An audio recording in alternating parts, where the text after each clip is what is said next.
Sign this paper, Mother. We need your house sold by Friday or my husband goes to prison. My daughter Rosalind didn't knock. She never did anymore. She walked straight into my kitchen that Tuesday morning, heels clicking against the linoleum floor I'd scrubbed on my hands and knees for 37 years, and dropped a manila folder onto the table where I was eating toast. Her husband, Derek, followed behind her like a shadow with a pulse. 6 feet tall, expensive cologne that couldn't mask the stink of desperation, arms crossed like he was already counting my furniture. "Good morning to you too, sweetheart," I said quietly, setting down my coffee. She didn't smile, didn't sit, just pointed at the folder. "Open it." "I'm Beatrice Holloway, 72 years old, former hospital janitor, widow of a construction worker who died fixing someone else's roof when our daughter was 9. I raised Rosalind alone in this house. 3 bedrooms, 1 bath, cracked driveway, mortgage paid off in 2003 after 28 years of double shifts and donated plasma. I worked nights cleaning operating rooms so she could sleep in clean sheets. I wore the same winter coat for 15 years so she could have new school clothes every September. I didn't date, didn't travel, didn't dream beyond making sure she had better than I did. Every penny I ever earned went into her future. And now she stood in my kitchen, demanding I sell my past. I opened the folder. Inside was a real estate evaluation. My home, appraised at $847,000. Beneath it, a pre-signed contract with a buyer's name I didn't recognize, closing date 5 days away. "What is this?" I whispered. Derek spoke for the first time. "It's your way out, Beatrice, and ours." "Out of what?" Rosalind exhaled sharply, like I was wasting her time. "Derek made some investments that didn't pan out. We owe people money, serious people. If we don't pay them back by Friday, he'll be charged with fraud." "Fraud?" The word felt heavy in my mouth. "It's complicated," Derek muttered. "It's not complicated," Rosalind snapped at him, then turned back to me. "We need $550,000, Mum.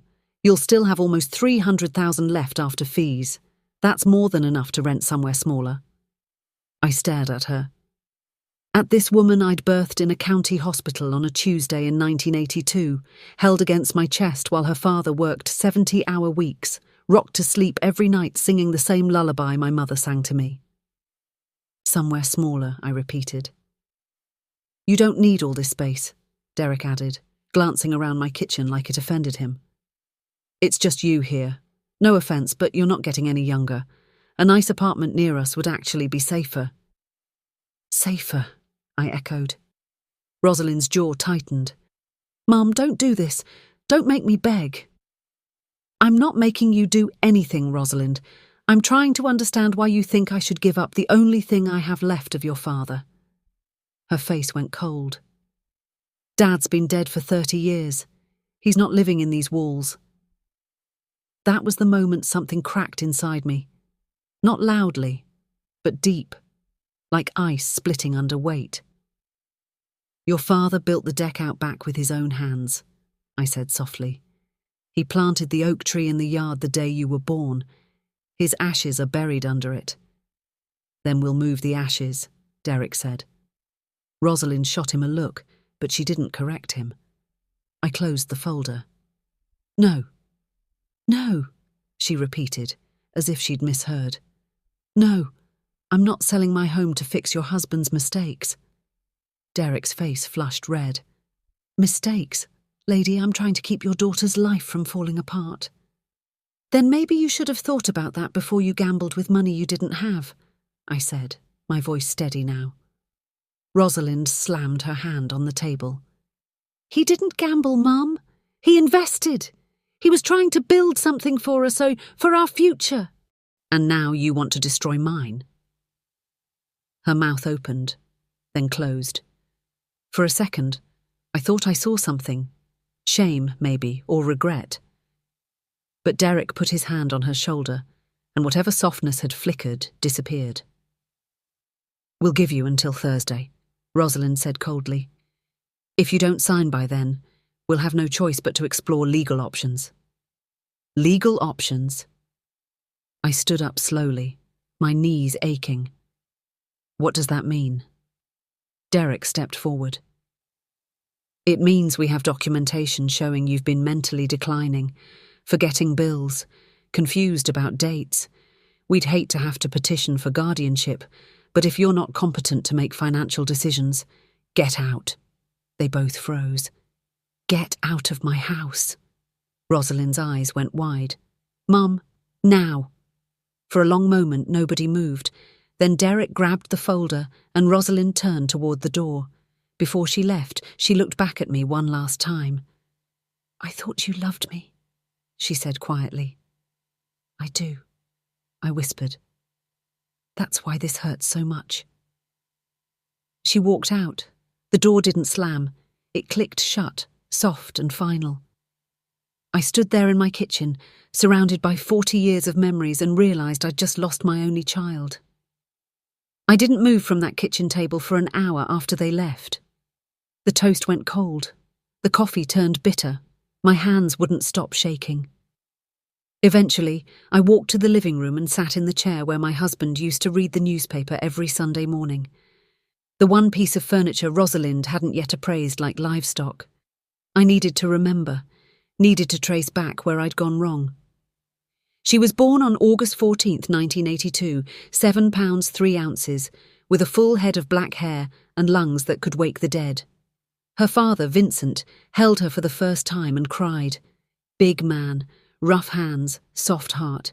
He promised her the world that day. 9 years later, he fell 3 stories off a construction scaffold trying to secure a beam during a windstorm. They paid me $18,000 in workers' compensation and called it settled. I was 37 years old, a widow with a 4th grader and a mortgage. So I did what you do when the world takes everything. I worked. I took a job as a hospital janitor, night shift, 5 days a week, 11 p.m. to 7 a.m., mopping floors in the cancer ward, emptying bedpans in the ICU, scrubbing blood from operating tables while doctors went home to their families. $8.40 an hour in 1991. I did that for 19 years. Every morning I'd come home smelling like disinfectant and exhaustion, wake Rosalind for school, make her breakfast, pack her lunch, then sleep 4 hours before getting up to help with her homework. I never missed a parent-teacher conference. Not one. I sewed her Halloween costumes by hand because store-bought was $40 I didn't have. I taught myself how to fix the furnace from a library book because a repairman wanted $200. I drove a 1987 Buick with no air conditioning and a passenger door that didn't lock because a new car was a fantasy. When Rosalind wanted to take ballet lessons in 5th grade, I picked up weekend shifts cleaning office buildings, 6 extra hours every Saturday, $72 a month so she could wear a leotard and spin in circles. She danced for 3 years. When she made the honour roll in 8th grade, I took her to Red Lobster, the only time we ever ate somewhere with cloth napkins. I remember she ordered shrimp scampi and said it was the best thing she'd ever tasted. The bill was $43. I didn't eat lunch for a week to make up for it, but her smile was worth it. When she turned 16 and wanted a car, I worked a 3rd job, cleaning houses for a service that paid under the table. 4 houses every Sunday, 8 hours, $120 cash. I saved every dollar for 7 months. In December of 1998, I bought her a 1994 Honda Civic, blue 132,000 miles, for $3,000. I tied a ribbon around the antenna and parked it in the driveway on Christmas morning. She screamed when she saw it, jumped into my arms like she was 6 years old again. Best mum in the world, she'd said. I believed her then. When college applications came around, I sat with her at this very table and filled out financial aid forms until 2 in the morning. We applied to 14 schools. She got into 9. She chose State University, 40 minutes away, close enough to visit, far enough to feel independent. Tuition was $11,000 a year in 2000. Financial aid covered 7. I paid the rest, plus room and board, plus books, plus the meal plan she insisted she needed. $18,000 a year for 4 years. I refinanced the house to do it. Took out a second mortgage, extended my payments another 15 years. I was 51 years old starting over. but she graduated with honours in 2004, debt-free, with a degree in marketing and a job offer in the city. I threw her a party in the backyard. 50 people, catered sandwiches, a cake that cost more than my weekly groceries. She hugged me that day and whispered, "I'm going to take care of you someday, Mum. I promise." I worked until I was 66. 35 years as a janitor. 73,000 floors mopped. 19 promotions I never got because I didn't have a degree. 4 herniated discs in my lower back. Arthritis in both hands. When I finally retired in 2019, my pension was $847 a month. Social Security added another $1,000. I paid off the house that same year. Final payment made on June 12, 2019, 37 years after Vincent and I signed the mortgage. I had $14,000 in savings. That was my empire, my legacy, the sum of a lifetime. And now my daughter wanted me to sell it to save a man who looked at me like I was already dead. I got up from Vincent's chair and walked to the mantel, where I kept the only photo of the 3 of us together, Vincent, me, and baby Rosalind, taken outside this very house in 1983. We looked so young, so hopeful. I ran my finger across Vincent's face. "I don't know what to do," I whispered to him. The house was silent, but somewhere deep inside me, beneath the grief and shock, something else was starting to grow. Not anger, something colder. Clarity. Thursday came and went. I didn't sign anything. Rosalind didn't call, didn't text, didn't show up at my door with apologies or explanations. Silence can be its own kind of violence. On Friday morning, I went to the grocery store like I always did. Same route, same list, same cashier who always asked about my garden. When I came home, there was a car in my driveway. Not Rosalind's silver sedan. A black Audi. Sleek, expensive, out of place.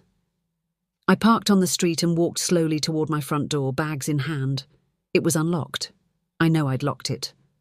I pushed it open. Rosalind was sitting on my couch. Derek stood by the fireplace, hands in his pockets, looking at the photo of Vincent like he was evaluating its resale value. "How did you get in?" I asked quietly. Rosalind held up a key. "I still have the spare you gave me when I was in high school. That was for emergencies." "This is an emergency, Mum. I set the groceries down by the door. You broke into my home." "I used a key to enter my childhood home," she corrected. "There's a difference." Derek turned toward me, and for the first time I noticed the look in his eyes. Not desperation anymore, calculation. "We need to talk, Beatrice," he said. "We talked on Tuesday. I said no." "And we're here to help you understand why that's not an option," Rosalind said, her voice suddenly sharper, colder. She stood up and walked to the centre of the room like she was staging a presentation. "This house is worth $847,000, she began. "You're 72 years old living alone, with no income except Social Security and a tiny pension. You have $14,000 in savings, no investments, no backup plan." "I have everything I need," I said. "For now," Derek interjected. "But what happens when the roof needs replacing, or the furnace dies, or you fall and need in-home care?" "I'll figure it out." Rosalind laughed. Not the warm laugh I remembered from her childhood, but something brittle and sharp. "You'll figure it out? Mum, you're living one emergency away from losing everything. This house is an anchor around your neck, and you're too stubborn to see it." "Your father built this house. Dad's dead," she shouted. The words echoed in the room. She took a breath, smoothed her hair, then continued in a quieter voice. "Dad's been gone for 30 years, and I know you loved him. I know this place means something to you. But he wouldn't want you drowning in property taxes and repair costs just to hold on to a memory." "Don't you dare tell me what your father would want," I said, my voice shaking now. Derek stepped forward. "Beatrice, let's be practical. If you sell now, you walk away with $300,000 after we take what we need. That's enough to rent a nice apartment, live comfortably, maybe even travel." "Travel," I repeated flatly. "Yes, You've worked your whole life. Don't you want to enjoy your final years? Final years. Like I was already halfway to the grave. Rosalind pulled a paper from her purse. We had our lawyer draw up a simple agreement. You sign over power of attorney to me, temporarily, just so I can expedite the sale. Once everything's settled, you'll have full control of your finances again. She held it out to me. I didn't take it. Power of attorney, I said slowly. Just temporary, she repeated. It's standard. Standard for what? Stealing from your own mother? Her face flushed. How dare you? How dare I? My voice rose now, louder than I'd spoken in years. You walk into my home uninvited, demand I sell the only thing I have left, try to manipulate me with fear about my age and my health, and then ask me to sign away my rights? Derek's jaw clenched. We're trying to help you. Help me? Or help yourselves? Rosalind's eyes went cold. Fine. You want the truth? Derek made some bad investments. We're in debt. Serious debt. The kind that doesn't go away with payment plans. We need $550,000 or we lose everything. Our house, our cars, his career, everything. And that's my problem? You're my mother! And you're my daughter, I shouted back. The daughter I sacrificed everything for. I worked 3 jobs so you could take ballet. I refinanced my house so you could go to college. I gave you everything, Rosalind, and now you stand here treating me like an ATM. She stared at me, breathing hard. Then she said the words that broke something I didn't know could still break. If you really loved me, you'd do this. I felt the air leave my lungs. If I loved you? Yes. I looked at her, really looked at her, at the designer purse on her shoulder, the manicured nails, the silk blouse that cost more than my monthly pension, and I realized she wasn't my daughter anymore. She was a stranger wearing my daughter's face. Get out, I whispered. Mum, get out! Derek grabbed her arm. Come on, she's not going to listen. Rosalind didn't move at first. Then she folded the paper, put it back in her purse, and walked toward the door. Before leaving, she turned back. You're going to regret this, she said quietly. I already do, I replied. The door closed. I stood alone in my living room, surrounded by 40 years of memories, and realized the betrayal had only just begun. 3 days passed. No calls, no visits, no apologies, just silence. I tried to tell myself it was over, that she'd accepted my refusal and moved on. I should have known better. On Monday morning, I got a call from my bank. Mrs. Holloway, this is Karen from First National. We're calling about some unusual activity on your account. My stomach dropped. What kind of activity? Someone attempted to log into your online banking portal at 3 a.m. this morning using your credentials. The login was flagged because it came from an IP address in another state. We blocked it automatically, but we wanted to confirm it wasn't you. It wasn't me. I don't even have online banking. A pause. According to our records, someone enrolled you in online banking 2 weeks ago. That's impossible. It was done in person at our downtown branch.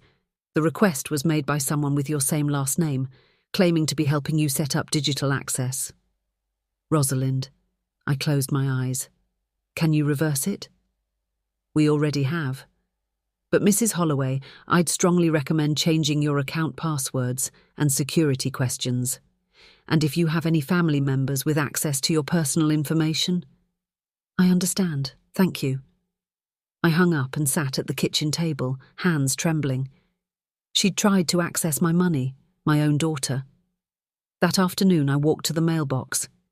Inside was a thick envelope from Bennett Associates, attorneys at law. I opened it standing right there on the sidewalk. Inside was a petition, 12 pages, legal-sized, stamped and notarized. The header read, Petition for Emergency Guardianship and Conservatorship. I scanned the document, words blurring together. Demonstrated signs of cognitive decline, unable to manage financial affairs, poses a danger to herself. Requests temporary conservatorship for protection of assets. At the bottom, 2 signatures. Rosalind Holloway Chen and Derek Chen. They were trying to declare me mentally incompetent. I read it 3 times before it fully sank in. If this petition succeeded, Rosalind would gain legal control over my life, my house, my bank accounts, my medical decisions. I would become a prisoner in my own home. I walked back inside, locked the door, and sat in Vincent's chair. For a long time, I just stared at the wall. Then I did something I hadn't done in 30 years. I cried. Not quiet tears, deep, shaking sobs that came from somewhere I didn't know still existed. Because this wasn't just betrayal anymore. This was erasure. She wasn't trying to take my house. She was trying to take me. When the tears finally stopped, I wiped my face and opened the envelope again. There was a hearing scheduled for 2 weeks from now. I had 14 days to prove I wasn't losing my mind, 14 days to find a lawyer, gather evidence, build a defense, 14 days to fight for my right to exist as a human being instead of a signature on a deed. I looked at the photo of Vincent on the mantel. "I need help," I whispered. And for the first time in decades, I wished he could answer. Sunday, I went to church. I needed peace, needed to sit somewhere quiet and feel less alone.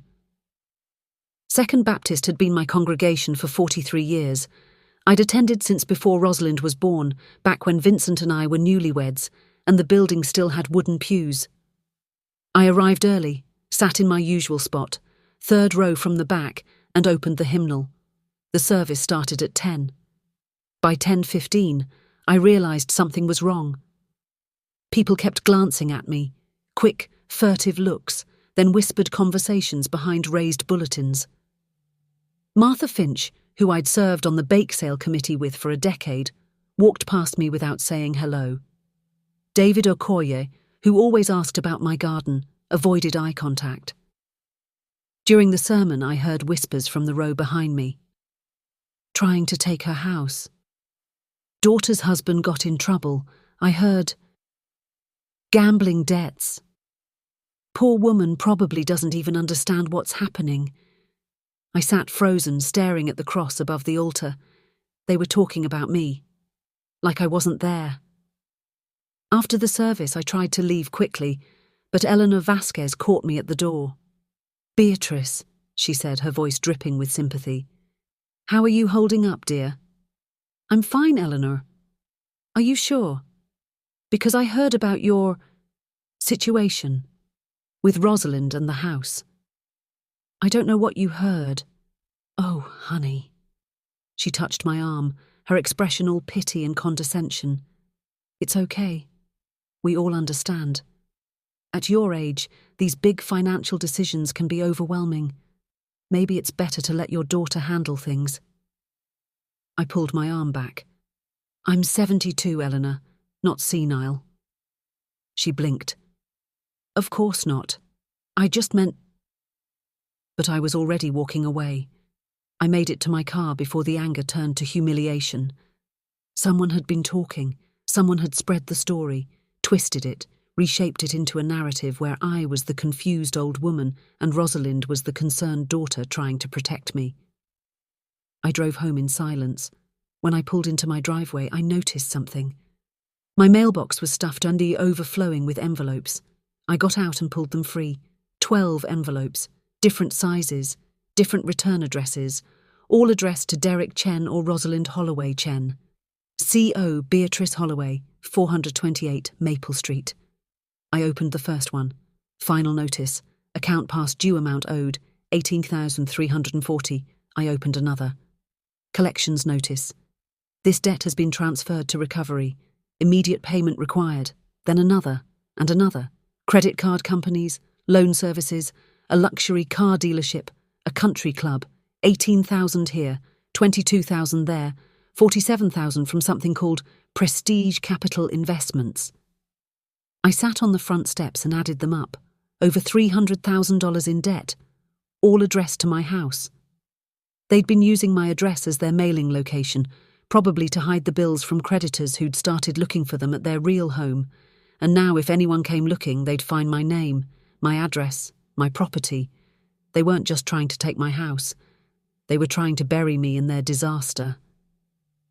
I looked at the pile of envelopes in my lap and felt something shift inside me, something cold and final. This wasn't about love anymore. This wasn't even about money. This was survival, and I was done being the prey. That night I didn't sleep. I sat at the kitchen table with every document I owned spread out in front of me. Birth certificates, marriage license, mortgage papers, tax returns, bank statements. And at the centre of it all, a single manila folder I hadn't opened in 15 years.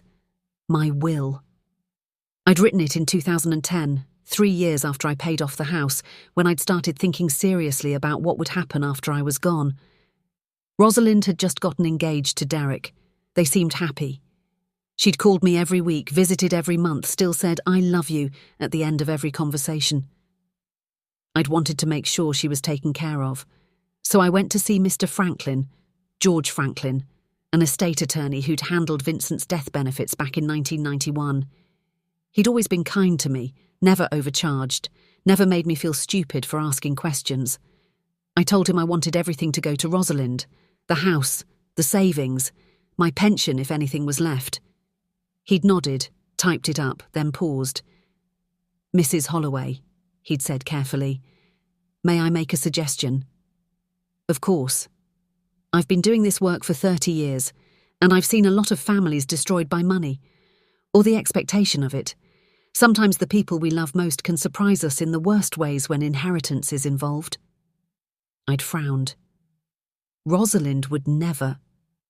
I'm not saying she would, but it costs nothing to protect yourself just in case. He'd pulled out a second document. "This is a conditional bequest clause. It means your assets transfer to your daughter only if certain conditions are met. If those conditions are violated, the assets go elsewhere. A charity, a foundation, a secondary beneficiary." "What kind of conditions?" "Whatever you want. Some clients use it to prevent substance abuse, ensure grandchildren are cared for, or protect against financial exploitation." I'd hesitated. It feels like I'm doubting her. It's not doubt, it's wisdom. So I'd signed it. Conditional Bequest Clause, Section 4.3. If at any time the primary beneficiary, Rosalind Holloway, attempts to obtain control of the testator's assets through coercion, fraud, undue influence, guardianship proceedings, or any legal action filed while the testator is living and competent, all assets shall immediately transfer to the Beatrice Holloway Foundation for Displaced Elderly Women. I'd created the foundation on paper that same day. A non-profit structure, dormant but legal, designed to help women like me who'd worked their whole lives and had nothing left. Then I'd filed the will, put it in a folder, and forgotten about it. Until now. I read the clause 3 times, my hands shaking. Then I read the guardianship petition again. They'd filed it.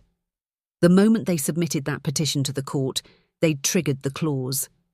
Everything, the house, the savings, the pension, was no longer theirs to claim. It was already gone.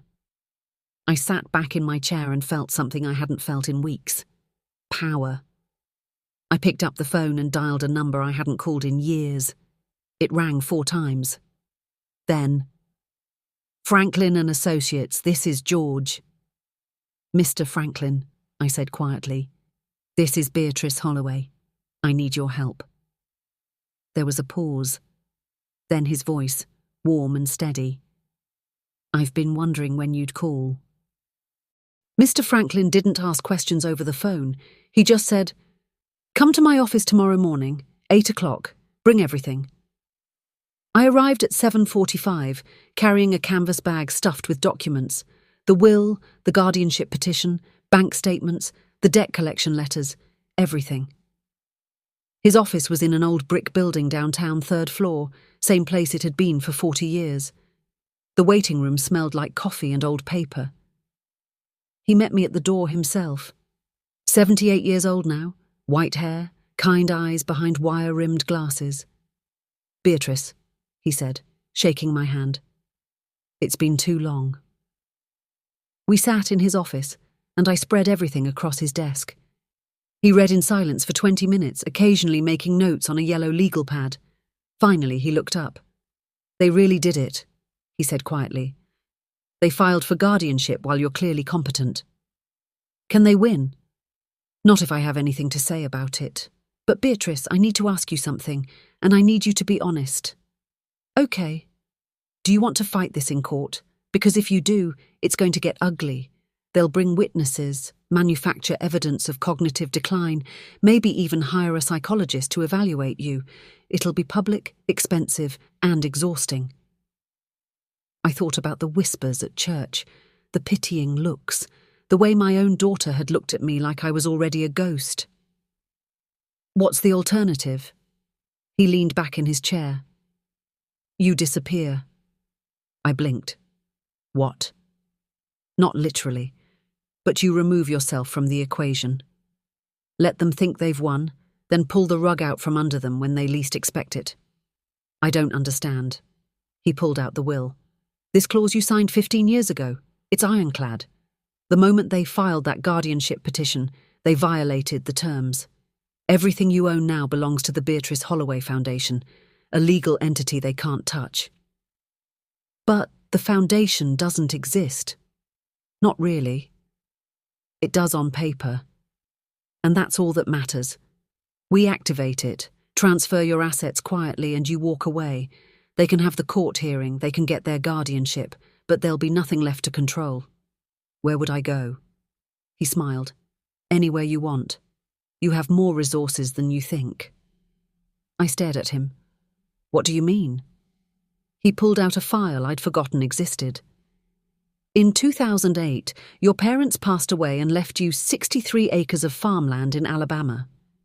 You leased it to a farmer named Earl Hughes. He's been paying you $600 a month for 17 years.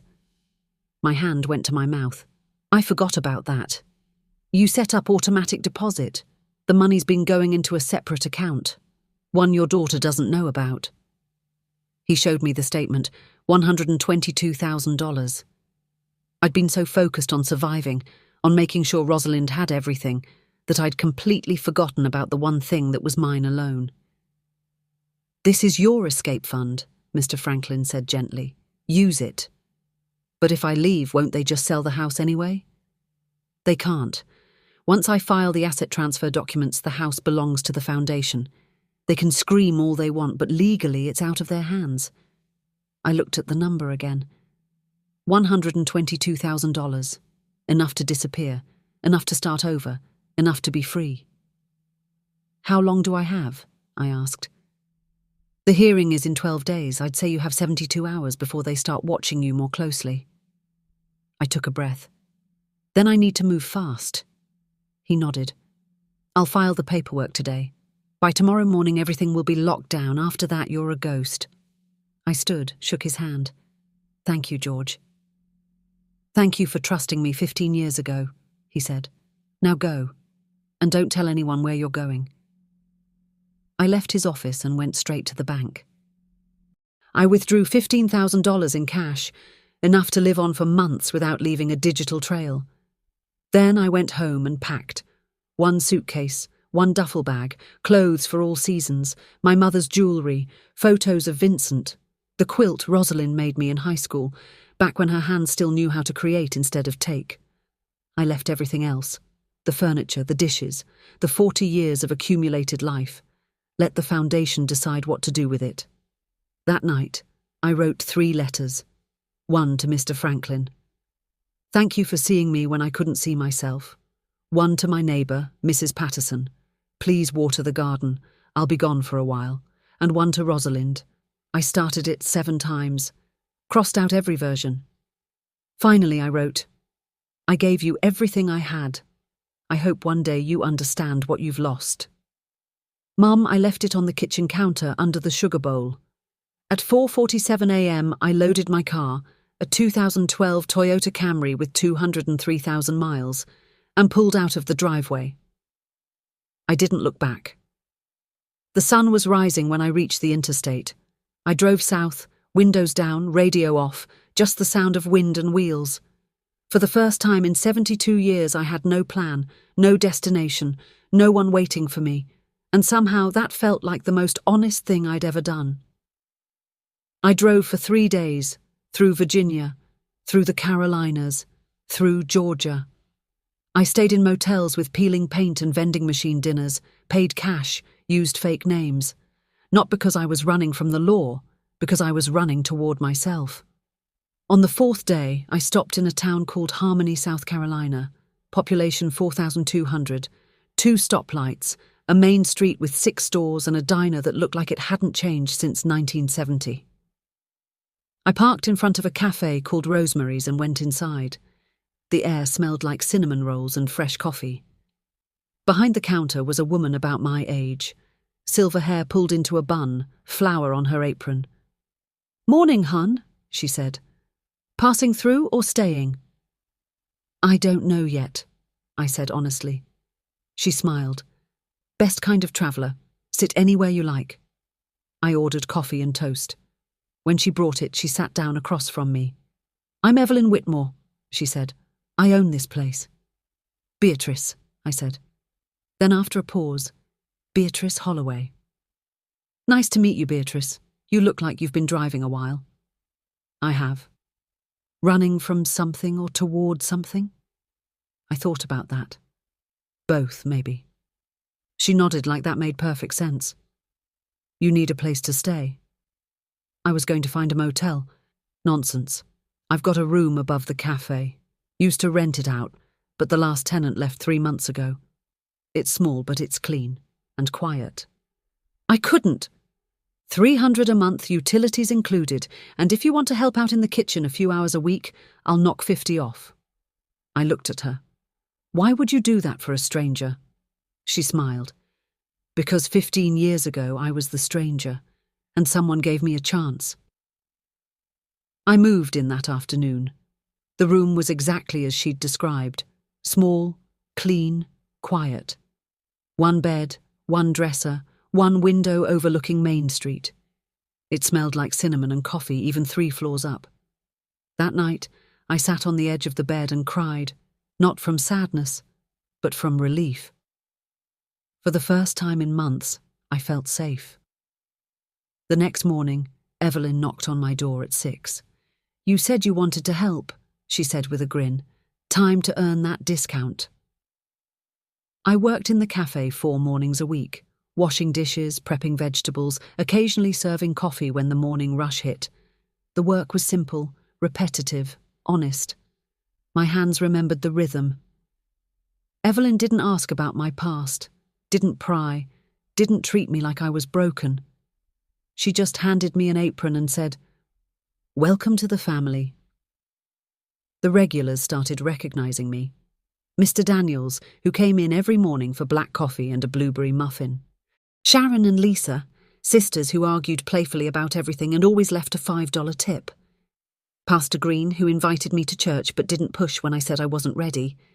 They didn't know who I'd been. They only knew who I was now. And for the first time in my life, that felt like enough. In the evenings, I'd sit on the small balcony outside my room and watch the sun set over the main street.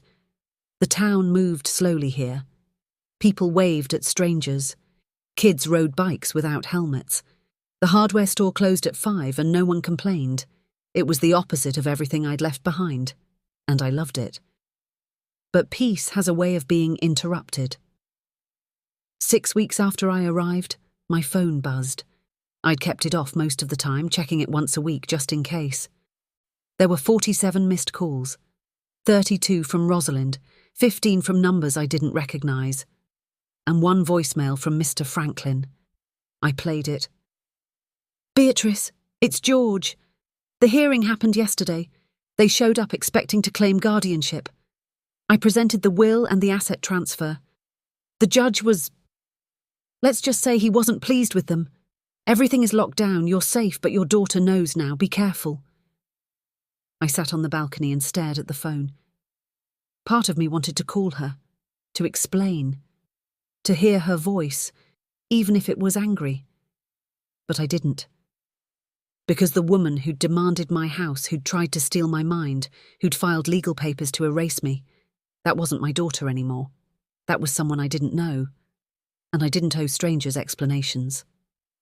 I turned the phone off and went downstairs. Evelyn was closing up the cafe, wiping down tables in the dim light. "You okay?" she asked. "I think so," I said. She handed me a dishcloth. "Then help me close. Tomorrow's Saturday. We've got a wedding brunch to prep." I took the cloth and started wiping. And for a little while longer, I let myself be nobody, just Beatrice, just free. I didn't hear about the court hearing directly. Mr. Franklin sent me a letter, handwritten, not typed, delivered to general delivery at the Harmony Post Office. I picked it up on a Tuesday morning and read it sitting on a bench outside the hardware store. Dear Beatrice, the hearing took place on September 14th.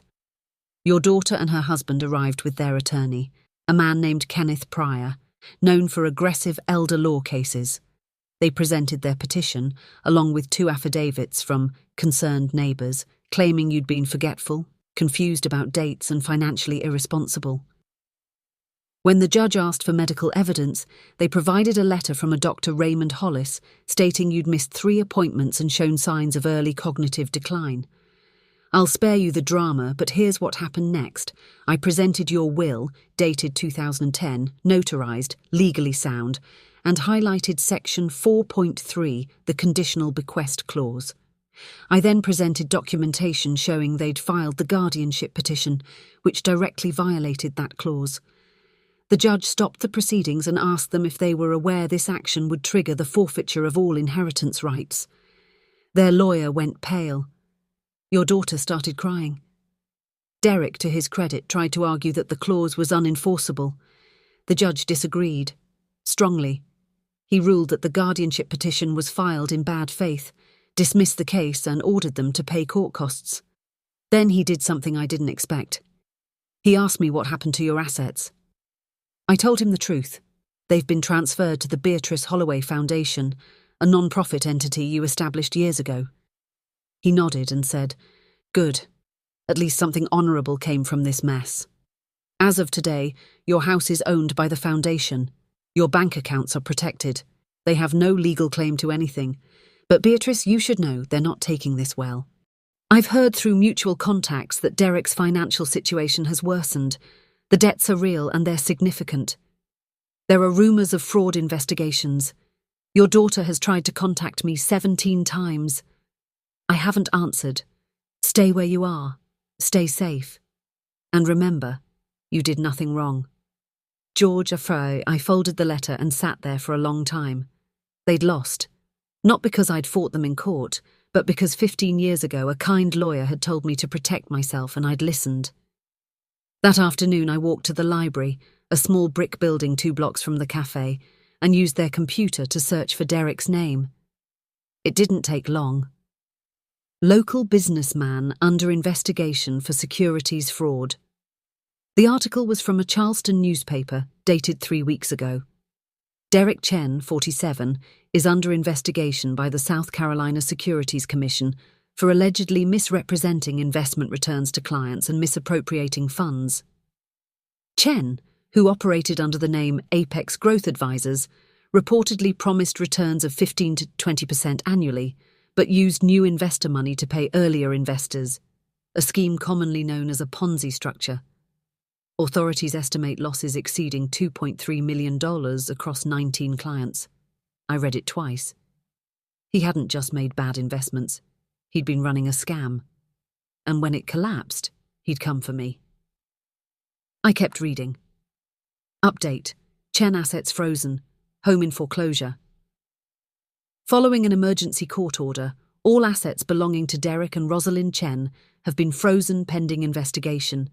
Their home in Mount Pleasant, purchased in 2019 for $680,000, has entered foreclosure proceedings. I sat back in the chair, staring at the screen. They'd lost everything. The house, the cars, the life they'd built on lies. And in their desperation, they'd tried to take mine. I thought I'd feel satisfaction, but instead I just felt tired. I logged off the computer and walked back to the cafe. Evelyn was kneading dough, flour up to her elbows. "You look like you've seen a ghost," she said. "Maybe I have," I replied. She didn't push. just handed me a rolling pin. Help me with these biscuits. Therapy costs $100 an hour. Baking's free. I rolled dough until my hands ached, and somewhere in the rhythm, I found something close to peace. That night, I sat on the balcony and reread Mr. Franklin's letter. You did nothing wrong. I wanted to believe that. But part of me still wondered, if I'd given them the money, would it have saved them? Or just delayed the inevitable? I didn't have an answer, so I folded the letter, tucked it into my suitcase, and decided to stop asking. 3 months after I disappeared, I received a letter. Not from Mr. Franklin, not from a lawyer, from my grandson. The envelope was addressed in shaky handwriting, the kind that comes from a child still learning cursive. Mrs. Beatrice Holloway General Delivery Harmony, SC 29865. I don't know how he found me. Maybe he asked Mr. Franklin, maybe he searched online, maybe he just guessed. But he'd found me. I opened it standing in the post office parking lot, hands trembling. Inside was a single sheet of lined notebook paper, folded 3 times. Dear Grandma, Mum says you left because you don't love us anymore. But I don't think that's true. I found your old letters in the attic, the ones you sent me when I was little. You always said you loved me to the moon and back. I don't think people stop loving like that. Mum and Dad are fighting a lot. We had to move to a smaller house. Dad doesn't live with us anymore. Mum cries when she thinks I'm not listening. I asked her where you were and she said she didn't know, but I think she's lying. I miss you, Grandma. I miss your cookies. I miss the stories you used to tell about Grandpa. I miss the way you let me help in the garden even when I pulled out the wrong plants. I'm 12 now. I'm in 7th grade. I made the honor roll last semester. I wanted to tell you, but I didn't know how. If you get this letter, can you write me back? You don't have to tell me where you are. Just tell me you're okay. I love you to the moon and back.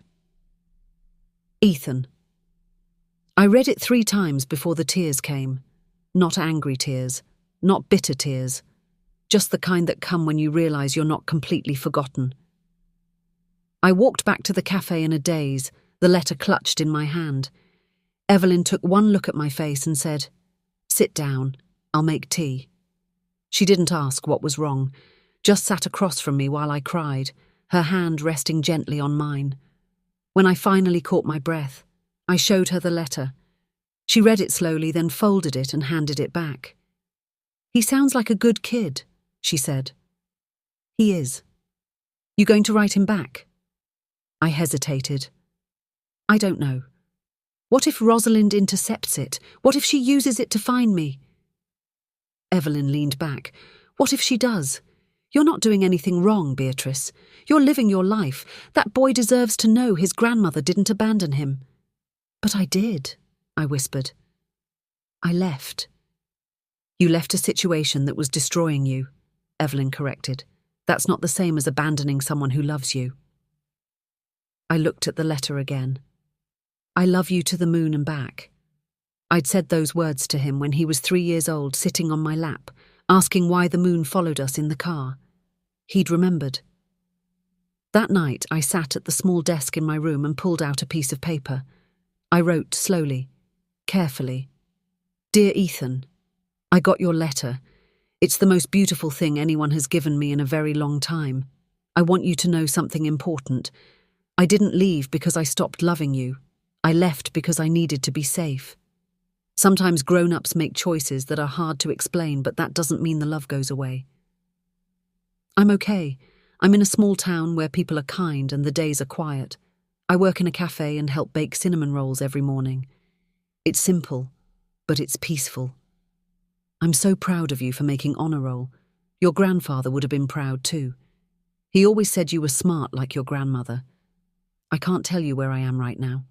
Not because I don't trust you, but because it's safer this way, but I promise you this. When you're old enough, if you want to find me, I'll be here. Until then, know that I think about you every single day. And I love you. To the moon, and back, and all the way around again. Grandma, I sealed the envelope. addressed it to Ethan in care of Mr. Franklin, and mailed it the next morning. I didn't know if it would reach him, but I had to try. Because even in the middle of betrayal and loss, there was still one thread of love left unbroken. And I wasn't going to let it go. 4 months after I disappeared, Mr. Franklin called me. I'd given him the number to a prepaid phone I'd bought at a gas station, one I only turned on twice a week to check messages. His voice came through crackling and distant. "Beatrice, I need you to sit down for this." I was already sitting, perched on the edge of my bed in the small room above the cafe, watching the sunset over Main Street. "I'm sitting," I said. "The court formally executed your will today." I held my breath. "The house, all of it, has been transferred to the Beatrice Holloway Foundation. The judge signed the final order this morning. It's done." "What does that mean?" "It means your daughter has no legal claim to anything. The house, the savings account, your pension beneficiary designation, all of it now belongs to the foundation you created." I closed my eyes. "What happens to the house now?" "That's up to you. As the founder, you have control over how the assets are used. I took the liberty of researching options, and I found something I think you'll like." He paused. "There's a non-profit in Charleston called Safe Harbor. They provide temporary housing for elderly women who've been displaced, abused, or abandoned. They're desperate for space. If you donated the house to them, they could turn it into a shelter, 6 bedrooms, room for 12 women. My throat tightened. The house where I'd raised my daughter, where Vincent had planted a tree, where 40 years of my life had unfolded.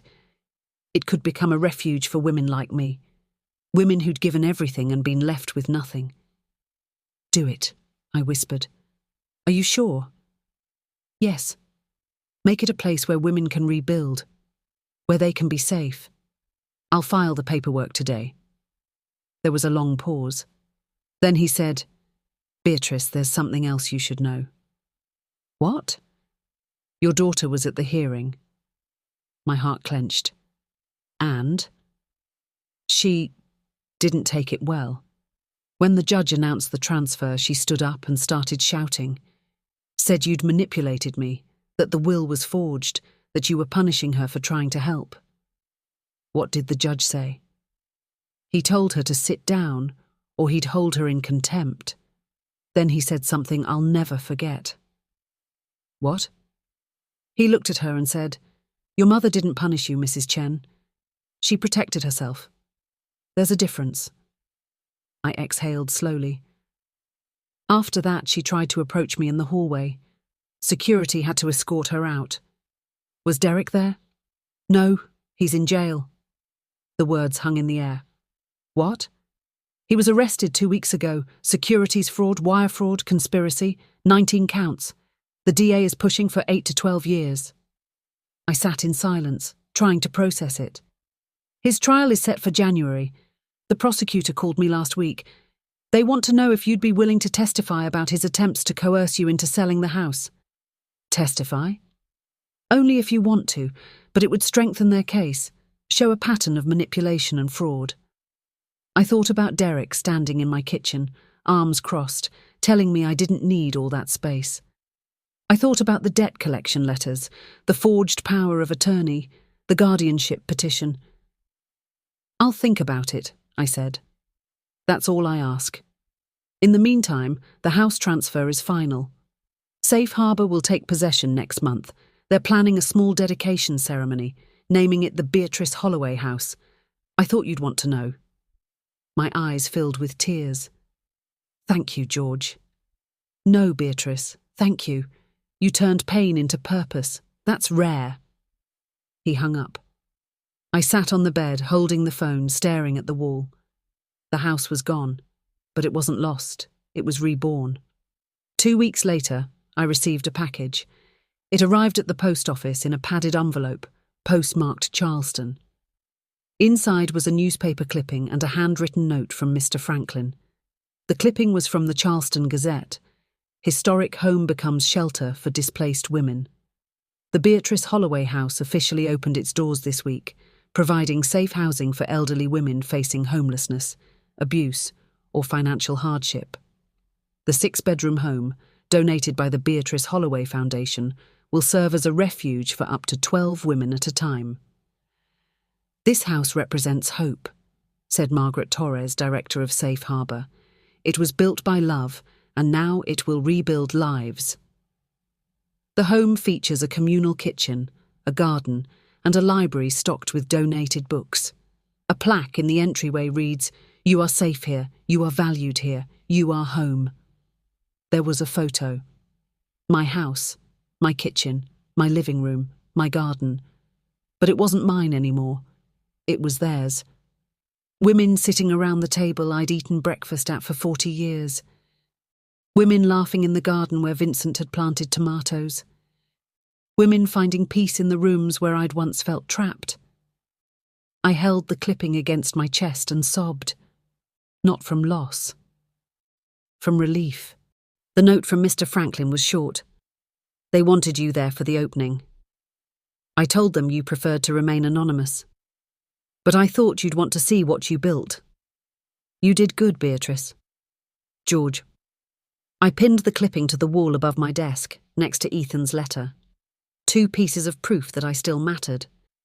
That evening, Evelyn knocked on my door. "I made soup," she said. "Too much for one person. Come down and help me finish it." We sat in the cafe after closing, just the 2 of us, eating chicken noodle soup and cornbread. "You seem lighter," she said after a while. "I feel lighter." "Good. You deserve that." I looked at her. This woman who'd given me shelter without asking questions, who'd handed me an apron and called me family. "Why did you help me?" I asked. She smiled. "Because 15 years ago I left an abusive marriage with nothing but a suitcase and a dream. A woman I'd never met gave me a job, a place to stay, and a reason to believe in people again." "What happened to her?" "She died 5 years ago, but before she did, she told me something I'll never forget." "What?" She said, "Kindness isn't a debt you repay. It's a light you pass on." Evelyn reached across the table and squeezed my hand. "You passed the light, Beatrice. Now let it shine." That night, I sat on the balcony and watched the stars come out over Harmony. Somewhere in Charleston, women were sleeping in my house. Somewhere in a courtroom, Derek was facing justice. Somewhere in a small bedroom, Ethan was growing up without me, but not without love. And here, in this quiet town, I was learning how to be whole again. I'd lost my daughter, but I'd found myself, and for the first time in 72 years, that felt like enough. Spring came to Harmony with dogwoods blooming and air that smelled like rain and fresh earth. I'd been in town for 11 months. I knew every regular at the cafe by name. I'd planted tomatoes in the small plot behind the building. I'd started attending Pastor Green's church, not every week, but enough to feel like I belonged. I was learning what it meant to live small and feel big. Then, on a Tuesday morning in late April, she found me. I was outside the cafe, sweeping the sidewalk, when a silver sedan pulled up to the curb. The door opened, and Rosalind stepped out. I froze, broom in hand. She looked different. Thinner, older, with lines around her eyes I didn't remember. Her clothes were simple, not the designer brands she used to wear. Her hair was pulled back in a ponytail, streaked with grey she hadn't bothered to cover. She looked like someone who'd been through a war. And lost. For a long moment we just stared at each other. Then she walked toward me, slowly, like she was approaching something fragile. "Mum," she said quietly. I didn't answer. She stopped a few feet away, hands folded in front of her like a child waiting to be scolded. "I'm not here to fight," she said. I needed to see you, to know you were okay." "How did you find me?" My voice came out steadier than I expected. "Mr. Franklin wouldn't tell me, but I hired a private investigator. Cost me the last of my savings." She laughed bitterly. "Ironic, right? Spending money to find the woman I tried to rob." I set the broom against the wall. What do you want, Rosalind? I want to say I'm sorry. The words hung between us. She stepped closer, and I could see her eyes were red, like she'd been crying for days. I know I don't deserve forgiveness, she continued. I know what I did was unforgivable. I tried to take your home. I tried to have you declared incompetent. I used your address for our debts. I broke into your house. Her voice cracked. I destroyed everything. I looked at her, really looked at her, and saw something I hadn't seen in years. Remorse. Derek's in prison, she said quietly. 8 years. He'll be out when he's 55 if he gets parole. I heard. I divorced him. The lawyer said it was the only way to protect Ethan from the fallout. He has nothing now. No father around, no college fund, no house. She wiped her eyes. We're living in a 2-bedroom apartment in North Charleston. I work at a call centre. 40 hours a week for $13 an hour. I take the bus because I can't afford car insurance. She looked at me. I'm living the life you lived, Mum, and I finally understand what I put you through. I didn't speak. I came here because I need you to know something, she said. I saw the house, the shelter. My breath caught. I went there 2 weeks ago. I didn't go inside and I wasn't ready. But I stood on the sidewalk and watched women come and go. Women who looked lost, broken, like I feel now. She swallowed hard. And I realized what you did. You didn't just protect yourself. You turned what I tried to destroy into something that saves people. A tear rolled down her cheek. You're a better person than I'll ever be. I stood there, hands trembling, not knowing what to say. Part of me wanted to hold her. Part of me wanted to scream. Part of me just wanted to understand how we'd gotten here. Why did you do it? I finally asked. Why did you try to take everything from me? She looked down. Because I was desperate. Because Derek convinced me it was the only way. Because I thought you owed me. Owed you. Yes. She looked up, eyes full of shame. I spent my whole life watching you sacrifice everything for me. And somewhere along the way I started believing that's what love was supposed to look like. That if you really loved me, you'd give me anything I asked for. She shook her head. I was so entitled, so blind. I didn't see you as a person. I saw you as a resource. The word cut through me. And when you said no, she continued, I felt betrayed. Like you'd broken some unspoken contract. Like you were supposed to save me no matter what. That's not love, Rosalind, I said quietly. That's exploitation.